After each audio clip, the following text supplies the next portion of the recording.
Vamos a ver un poco de tumores de cavidad oral. Dejo mi mail de contacto por si alguien quiere preguntar algo después o tiene alguna duda después. Igualmente, luego voy a volver a repetirlo.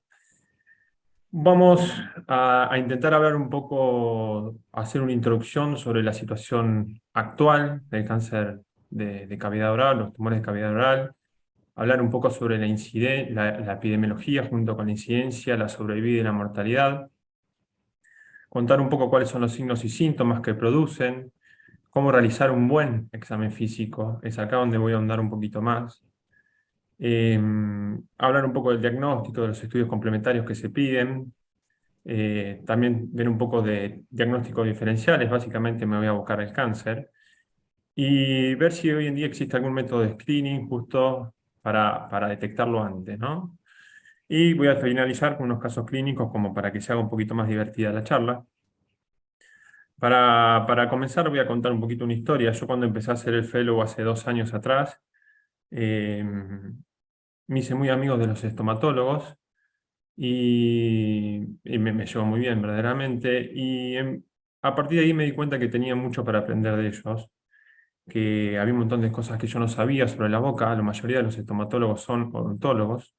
Si bien hay dermatólogos que se dedican a la estomatología, eh, yo creo que para entender bien la boca, ser odontólogo es fundamental. Y junto con ellos empezamos a trabajar mucho juntos y les voy a presentar un poquito lo que es mi sueño. En realidad lo que es un anhelo, que es de ahora en más todos los cánceres de la cavidad oral que se traten sean T1 o un T2. Y ustedes me dirán que estoy un poco loco. Un T2 es un tumor que puede llegar hasta los 4 centímetros y en una lengua 4 centímetros es media lengua. Entonces les propongo que sonimos un poquito más y que por ahí veamos tumores de 0,5 centímetros en labio, en paladar, que veamos erosiones en el piso de la boca o una displasia leve, o que simplemente observemos leucoplasias o eritroplasias. La realidad es otra. Verdaderamente, la realidad que tenemos en el hospital es totalmente distinta. Tumores que abarcan media, toda la mandíbula, que abarcan todo el paladar, que sobrepasan línea media, tumores que invaden la mandíbula. Miren este tumor de labio, ya no sé, es un T6, no sé qué es. O tumores T3 de lengua, que se van hacia la orofaringe, que invaden espacios más allá de la lengua. Entonces, me preocupé porque pensé que era un problema de la Argentina y en realidad es un problema del mundo. Esta es una revisión sistemática justo con un metaanálisis que salió en el año 2020. Y fíjense qué lejos estamos de mi sueño. El 37% de los pacientes se encuentran dentro del sueño. Mientras que el 62%, un poco más del 60%, se encuentran en un estadio 3 y en un estadio 4. Y esto realmente preocupa porque la sobrevida de estos pacientes es realmente muy mala. Entiendan que los pacientes de 4 al 50% no llega al año de vida, que los T3 un 70% llega al año de vida, y que obviamente que un T1 y un T2 o un estadio 1 un estadio 2 tienen mejor sobrevida que los otros pacientes, ¿no? Y esto es un poco la incidencia que hay. Esto es un estadio, es de Globocan. Eh, Hay más o menos 40 pacientes, perdón, por cada 100.000 en Estados Unidos. En Asia la proporción es más alta porque tienen una alta incidencia ellos por la nuez de Betel. Y de estos 40% se muere el 25%, un poco menos frecuente, un poco menos de incidencia en la mujer, y un pico en los años 70, 80 tiene que ver con la introducción de la mujer con el tabaquismo. Y las tasas de mortalidad y de incidencia se mantienen estables durante hace ya del año 65, 70. Entonces esto mucho no ha cambiado. Pero lo que más me chocó, y en realidad me chocó un poco haciendo esta clase, le voy a contar, le voy a decir la verdad, fue la epidemiología de estos. Y entonces yo empecé a pensar, bueno, ¿cuántos casos hay por año? Y empecé a pensar en mi residencia y yo dije, bueno, ¿cuántos cánceres de cavidad oral diagnostiqué durante mis 4 años de residencia? Y estoy seguro que vi mucho más cánceres de laringe, estoy seguro que vi un par de nasofaringe, de orofaringe vivarios, hasta he encontrado alguno en hipofaringe, y me sobran los dedos de una mano para ver cuántos diagnostiqué de cavidad oral. Ni hablar si quiero ir a un T1 a un T2 de cavidad oral. Lo que me acuerdo son de cuando roté por cabeza y cuello, y no más allá de cabeza y cuello. Entonces, un poquito cómo es la etiología: el 75% de los cánceres son escamosos. Estos son datos de la Facultad de Odontología. Si uno le suma el verrugoso, que es un escamoso bien diferenciado, abarcan más del 80%. Y el dato que es penoso es el in situ. El 3% de los cánceres de la cavidad oral que se diagnostican en la Facultad de Odontología, es decir, la especialidad o el personal de salud que más boca ve en el mundo, es el 3%. No quiero imaginar cuántos de nosotros hemos diagnosticado un carcinoma in situ en la boca. Hay otro tipo de tumores también: linfomas, leucemias, melanomas, sarcomas. El sitio más común es la lengua, gracias a Dios, porque es el lugar que más vemos. Pero miren la mucosa: un 14% la encía inferior, y un 14% la encía superior. El piso de la boca un 14%, el trígono molar un 6%. Entonces, con estos datos me puse a pensar, obviamente, y a leer, porque no nos queda otra. Y entonces me puse a pensar cómo podemos mejorar esto, qué podemos hacer nosotros como otorrinos y cómo podemos mejorar esto. Este es un trabajo muy, muy interesante, muy lindo, fácil de leer. Es de Córdoba, en el año 2007 salió. Y lo primero que uno dice: bueno, el paciente llegó tarde, digamos. Lo que uno intenta decir: bueno, el retraso es del paciente. Le intentamos echar la culpa al paciente, porque muchas veces uno quiere escapar de la culpa. Y fíjense que el retraso promedio del paciente en los hombres fue de 67 días, mientras que en las mujeres 77 días. Obviamente, cuando los estadios eran más avanzados se consultaba antes que cuando los estadios eran más tardíos. Y ante tal retraso me pregunté: bueno, ¿por qué consulta tan tarde los pacientes? Y básicamente porque no tienen síntomas en los estadios iniciales. Estas son lesiones que son potencialmente malignas y que estaría bueno que empecemos a reconocer un poco. Las leucoplasias: ustedes saben que las leucoplasias son placas blancas que no se desprenden, no es una cándida, y que no tiene explicación por otra causa. No es la línea alba o la línea de indentación que se manifiesta en la mucosa yugal por la mordida. Y si bien uno es generalmente la que tiene más en cuenta, porque es la más frecuente y es la que más le tiene miedo, solo, según de donde uno lea la literatura, del 8 al 20% tiene una transformación a cáncer. Más miedo nos debería dar la eritroplasia, que es la atrofia de la mucosa y que se manifiesta de una forma roja. El 33% tiene una transformación a cáncer. Gracias a Dios es un poco menos frecuente que la leucoplasia. Y el líquen plano, que si bien es poco frecuente, 1% de la población, son estas manchas reticuladas que suelen ser bilaterales, que a veces tienen unas plaquitas blancas, suelen ser más frecuentes en la mucosa yugal o en la encía. Eh, Como dije, 1% de la población, y que está mediada por células T, es como una enfermedad autoinmune.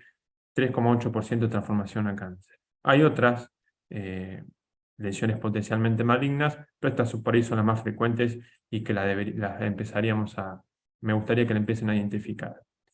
Pero también empecé a ver estas lesiones que veíamos en el hospital: una leucoplasia junto con una eritroplasia, y en esta zona hay un carcinoma in situ. Acá hay una displasia leve, y acá hay otro carcinoma in situ. Y tampoco producen síntomas. Este carcinoma de trígono retromolar es un mucoepidermoide de bajo grado. La paciente se lo vio mientras estaba cepillando los dientes. Y acá sí ya los pacientes lo empiezan a ver un poco. Acá sí ya empieza a molestar, el paciente se lo empieza a morder. Y ni hablar cuando los tumores son más grandes. Señalo el dolor porque es el síntoma más frecuente por el cual consultan los pacientes, pero suelen acompañarse de odino de disfagia. Según la localización se puede presentar con trismus, como esta paciente, o con hemorragias espontáneas, como tiene este paciente en la lengua. Entonces, en vez de echarle la culpa al paciente, quizás deberíamos preguntarnos o entender por qué llegó tan tarde, intentar registrar alguna respuesta, analizarla. Hay un estudio en Escocia muy muy bueno que dice que la mayoría de los pacientes desconocía los factores de riesgo. No sabía, por ejemplo, que el tabaco y el alcohol eran un factor de riesgo para desarrollar cáncer de cavidad oral, o desconocía también los síntomas iniciales del cáncer oral. Siguiendo con el trabajo cordobés, vamos a ver un poquitito cuál es nuestra culpa, entre comillas, porque no tenemos la culpa, a veces no sabemos. Y estos datos son bastante fuertes. El retraso promedio desde que el paciente hizo la primera consulta hasta el especialista que le hizo la biopsia fue de 70 días en mujeres y en 62 días en hombres. Hubo 3 veces más retraso en las lesiones que eran estadio 1 en estadio 2 con respecto a los estadios más avanzados.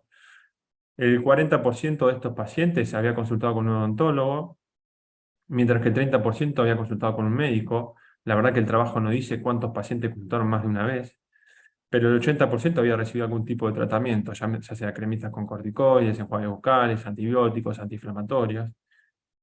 Y escuchen esto, solo 4 pacientes de 73, 4 pacientes de 73, el 6% recibió la indicación de una biopsia en la primera consulta.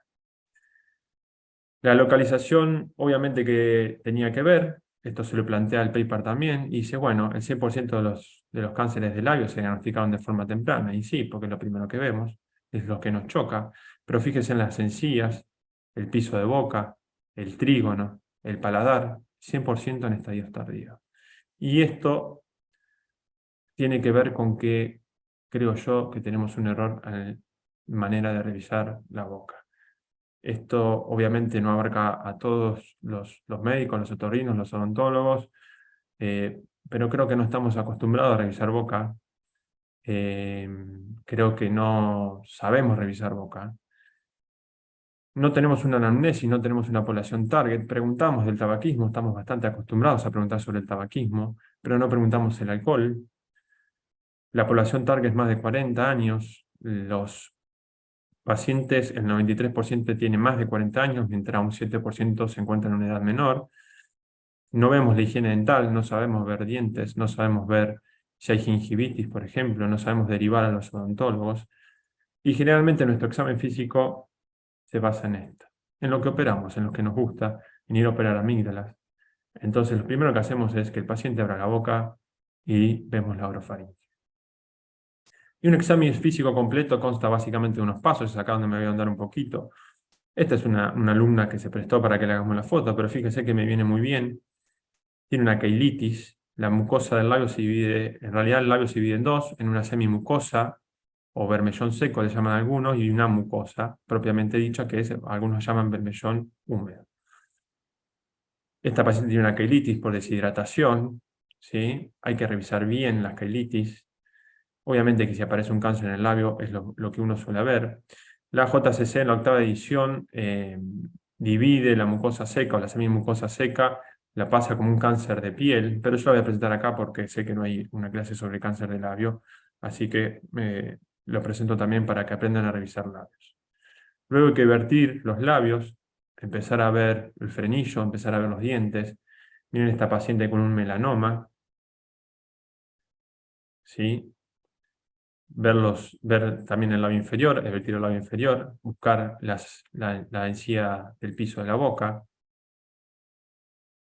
Hay que ver la mucosa yugal. La mucosa yugal se la suele dividir en 3, en un sector anterior, por eso el sector anterior se revisa con los 2 dedos para ver bien el sector anterior y luego se coloca el bajalenguas para ver el sector medio y ver el sector posterior. Es un cáncer de mucosa yugal. Luego hay que hacerle al paciente sacar la lengua, mirar la punta de la lengua, hacerla correr para un lado, para el otro. El sitio más común de tumores en lengua es el borde de la lengua. Después hay que hacerle levantar la lengua y mirar el piso de la boca. Miren este pequeño tumor en el piso de la boca. Y después hay que ver el paladar, ¿sí? Esta revisión prácticamente lleva 1 minuto hacerlo en consultorio. No es una excusa por el que tenemos poco tiempo. Fíjense, este paciente tiene un líquen bilateral y acá desarrolló un carcinoma escamoso. Este es un mucoepidermoide. Esta es la paciente del melanoma que le mostraba antes, cómo se fue hacia el sector anterior.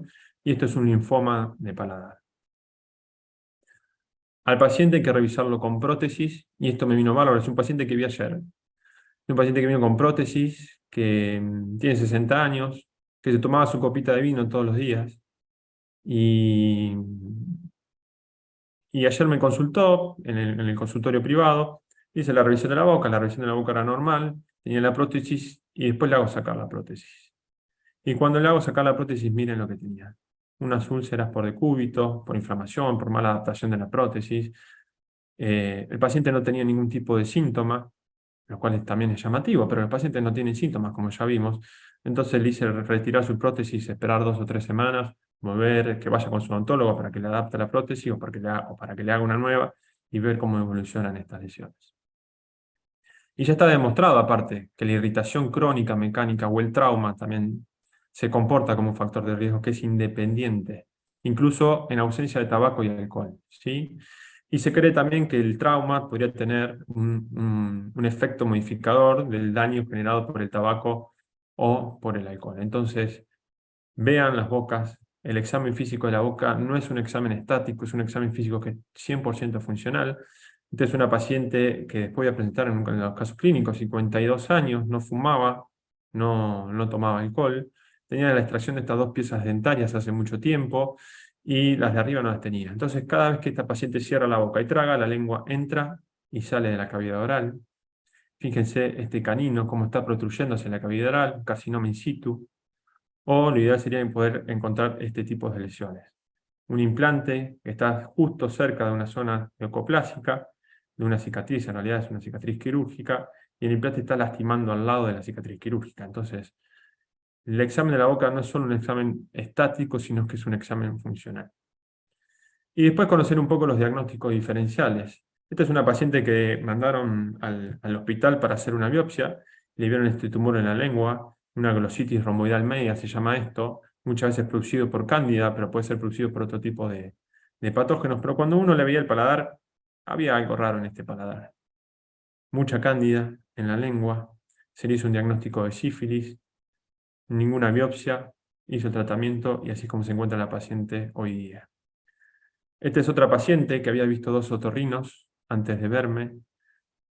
Lesiones elementales raras. Uno cuando ve este tipo de lesiones y no encuentra una lesión clara, la sífilis es así. No hay una lesión elemental clara, hay ampollas, hay mucho leucoedema, hay sectores inflamatorios, hay úlcera, hay leucoplasia. Aparte de la mala higiene dental que tenía esta paciente, le hice cambiar obviamente las prótesis que tenía. La paciente dio positivo para sífilis, tratamiento. Y miren esta otra paciente. Es una paciente que también la derivaron para hacer una biopsia. Cuando la veo, uno sospecha, sector ulcerado, indurado, piensa que es un cáncer, pero cuando uno ve bien la lengua, ve que acá hay un diente marcado. Y si acá hay un diente marcado es porque en el examen funcional abajo no hay nada. Hay un resto radicular de otro diente que le estaba produciendo la úlcera. Lo mandó al odontólogo, sacó el resto que tenía y la paciente mejoró. Y esta es una anécdota, es una paciente con síndrome de Down, ven la macrolosia que tiene la paciente. Me la daría una colega porque sospecha que la habían abusado de la... No tan niña, tenía 35 años. Y me dice, tiene una lesión por HPV en el borde de la lengua, Nico, te pido que si la puedes mirar. Y la verdad que cuando hice el examen funcional, no tenía un buen cierre de la mandíbula, de la boca, perdón, y es acá donde protuía la lesión y no había ningún HPV, sino que había una lesión por trauma. Esto es un HPV en lengua. Entonces, hay que conocer los diagnósticos diferenciales para poder hacer un buen diagnóstico de los tumores de la boca. Y el tercer punto que hablaba el centro, este trabajo de Córdoba, hablaba de la demora hospitalaria, es decir, desde que se hacía el diagnóstico hasta que el paciente se trataba, cuánto tardaba. La verdad que voy a empezar a derivar pacientes a Córdoba, 78% se trataba antes de los 30 días, el 90% antes de los 60 días. Obviamente esto difiere mucho entre un sector público y un sector privado. Nosotros hoy día en el sector público del hospital tenemos una demora mínima de 60 días, solo para anotarlos para cirugía. A este paciente, por ejemplo, le tuvimos que pedir una placa, es un paciente desdentado, en el cual le explico un poco la apófisis alveolar de los dientes, hace que disminuya la altura de la mandíbula, entonces uno necesita hacer una marginal, si necesita, como en este caso, que es una mandíbula de riesgo porque el tumor está apoyado sobre la mandíbula, tiene que hacer una marginal de mandíbula para darle el margen necesario, necesita poner una placa por el riesgo de fractura. 2 meses y medio después nos autorizaron recién la placa junto con el set de sierras, y es otro tumor, es otro paciente. Entonces, hay cosas con las que podemos luchar, hay otras que debemos luchar, y hay otras que por ahí el sistema sanitario no nos ayuda mucho. Lo otro que íbamos a hablar era si había métodos de screening, es decir, métodos que nos permitan detectar el cáncer oral o los trastornos que son potencialmente malignos antes de que surjan los síntomas o los signos, eh, como la mamografía o como el Papa Nicolau. La verdad que no hay, en cavidad oral no hay. Hay países como la India, Sri Lanka, que tienen una alta incidencia de cánceres, la evidencia es muy limitada. Hay ayudas diagnósticas que son no invasivas, como la biopsia oral, el cepillado, las luces fluorescentes, las imágenes con banda estrecha, la tinción con azul de toluidina o con Lugol. Nada demostrado o nada nos permite hoy día tener un screening o hacer un screening de toda la población.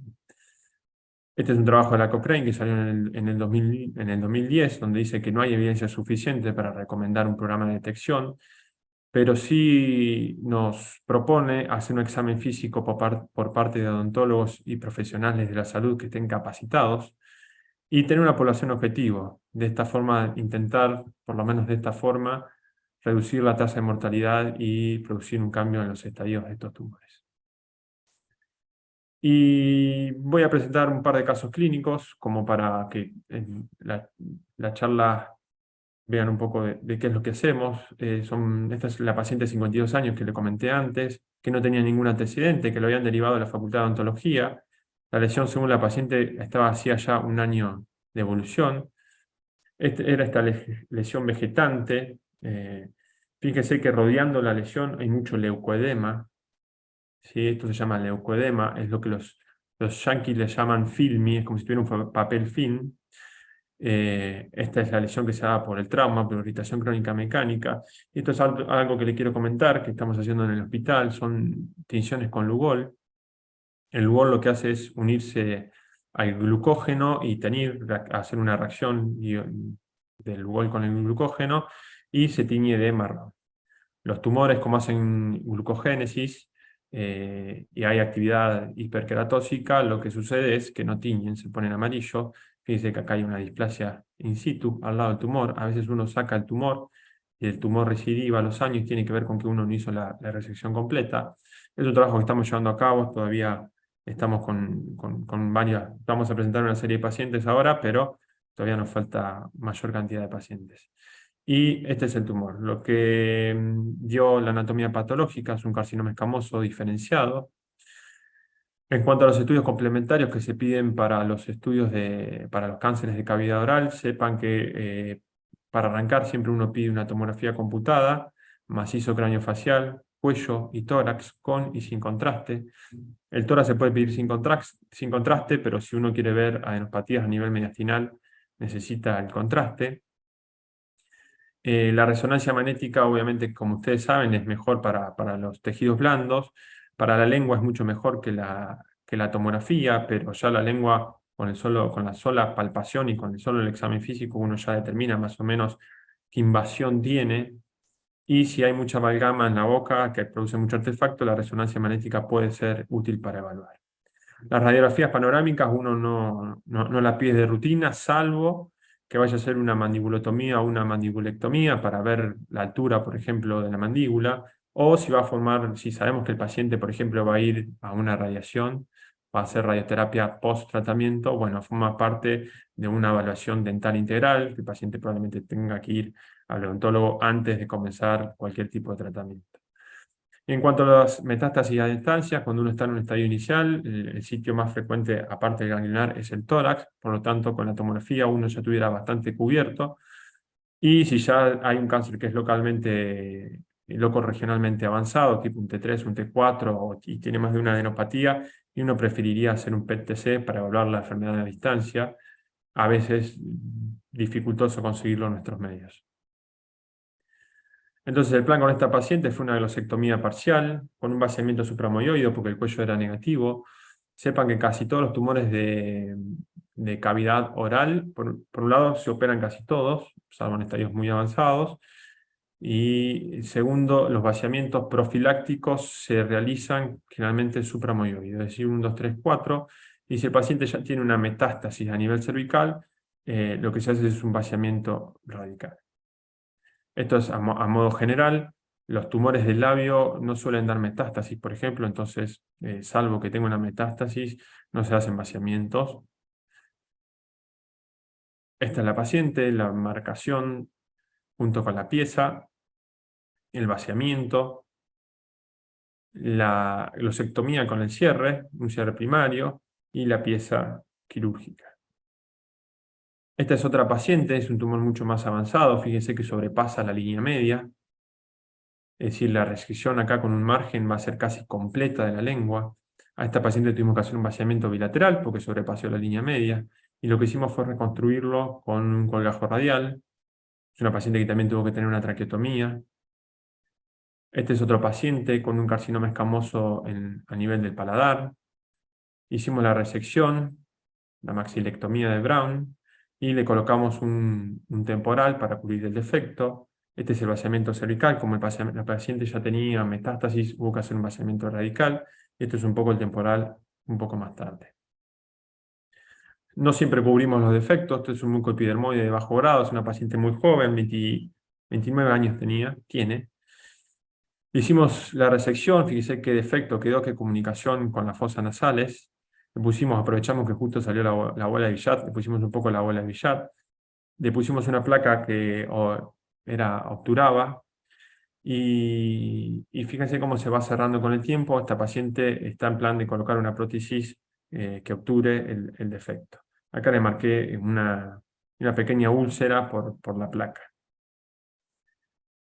Otra paciente, le hicimos el cáncer del labio que le mostré al principio. Fíjense que cuando uno tiene que dar margen, el labio eh, se achica bastante. Por eso es una paciente añosa. Entonces teníamos piel para realizar. Hicimos lo que se llama un colgajo Bernard. Sacamos la piel de los costados y llegamos a línea media. La paciente al año de la cirugía, fíjense la buena apertura bucal. La paciente utiliza prótesis, acá en la cirugía no está. Y como acá se ve. Otro cáncer de labio, ya más lateralizado. Hicimos con colgajo de AB Slander, se llama. Lo que hace uno es resecar esta porción del labio superior, mantiene la irrigación del sector contralateral y vierte el labio. La paciente a los meses de la cirugía. Y esto ya es un caso mucho más avanzado. Fíjese que el tumor es de piso de boca, que ya está invadiendo la cortical. No hace falta ni siquiera hacer una radiografía para darnos cuenta de que la mandíbula acá está invadida por el tumor. El paciente ya tenía hasta casi inmovilizada la lengua. Lo que hicimos con él fue planear un peroné para que vean un poco tumores más grandes, como son las reconstrucciones. Son cirugías mucho más largas. Se hizo la resección del tumor, se planeó el peroné. Esto es un poco la marcación del peroné. Fíjense el tumor, junto con toda la cara ventral de la lengua, la resección. Esto es cómo está la placa, cómo la armamos en el peroné y cómo la colocamos. Y ahí quedó el peroné puesto. Como conclusiones y para ir terminando, creo que debemos formar, y esto lo hago desde el lado de por ahí, de que estoy en un hospital que tiene residentes. Debemos formar profesionales en el examen oral, empezar a detectar lesiones mucho más temprano de lo que lo estamos haciendo. Creo que somos otorrinos, no tengo casi dudas que somos la especialidad médica que más abre la boca, y que debemos impulsar a que todos nuestros residentes salgan de la residencia por lo menos diagnosticando o viendo T1, T2 de cavidad oral, porque los hay.